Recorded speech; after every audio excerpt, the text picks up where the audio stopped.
you may not make it to heaven. And that's going to really mind me, and that's going to really make me unhappy. And if they cry in heaven, that's going to make me cry. You know, I cry a lot. I don't know there's anybody in this church that cries as much as I do. I cry at home, I cry on the pulpit, I cry every time. You say, why is this pastor so emotional? You'll be emotional like me if you saw the people you are laboring on, and you give your whole life, and you read every day, and you pray in the night, and you do everything, and you lavish everything on them, and you turn your back on the world, and you turn your back on your family, and you turn your back on everything, and then just to pour it out to the people. And then when you serve the food in the place, they put the place upside down, they throw the food away. You will cry if you were myself, cry if you were me, you are myself. And you saw people that are not interested in institution. They are not interested in holiness. They are not interested in righteousness. They are not interested in getting to heaven. And you see if you see all the jewelry I see here, you will cry if you were myself. I know what I teach, I believe, I know the word of God. And as you are coming in, when you come through that gate, and you understand that you want transformation in your life, transfiguration in your life, you know what you are going to do? You are going to check up the word. What is it in the word? Why don't these people wear jewelry? Why don't these people palm? Why don't they wear slacks? You see that. You see how some of the women are. And if you see all those things, when you come in, you'll be asking, why don't they do that? And then you go on your knees. Lord, give me what they have got. You say, Lord, I want to get ready for heaven. And you know, if you are not interested in the word, why are you there? Why did you come to waste your time? You know, all that we have here, there's no convenience here.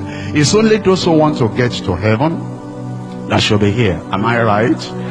So, if you really want to get to heaven, that's what we're telling you, till old age. Even when you grow older, take an example from me. I shouldn't be talking about myself, but take an example from me.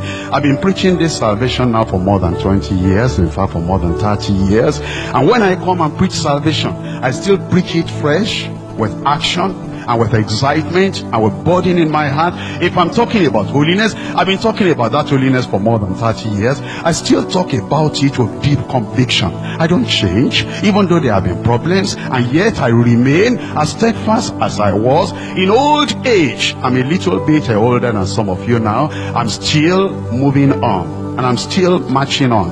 And even though there will be difficulties, and there will still be more difficulties, there will still be more persecution, I'm expecting there will still be more opposition for me. Yet in all that opposition, my only prayer is that anytime I will stop preaching the word of God, let the Lord take me home before I stop.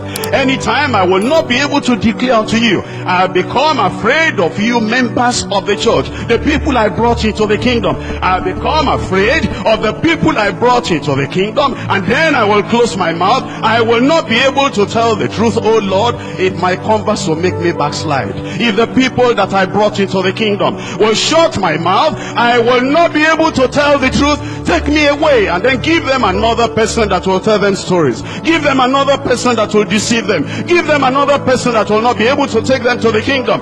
If they don't want to get to the kingdom, don't match me with you. Don't get me to your company. I want the people that want to stay in this church, and they want to stand by the word of God, and they're interested in the word of God, and you are committed to the word of God until old age. I know what they do outside. We know the kind of things they're doing outside there. We want the people that will stand on the word and say, until we become 70 or 80 or 100, whatever it is, we want to get to heaven. If you want to get to heaven, if that is your desire, can you rise up and talk to the Lord in prayer?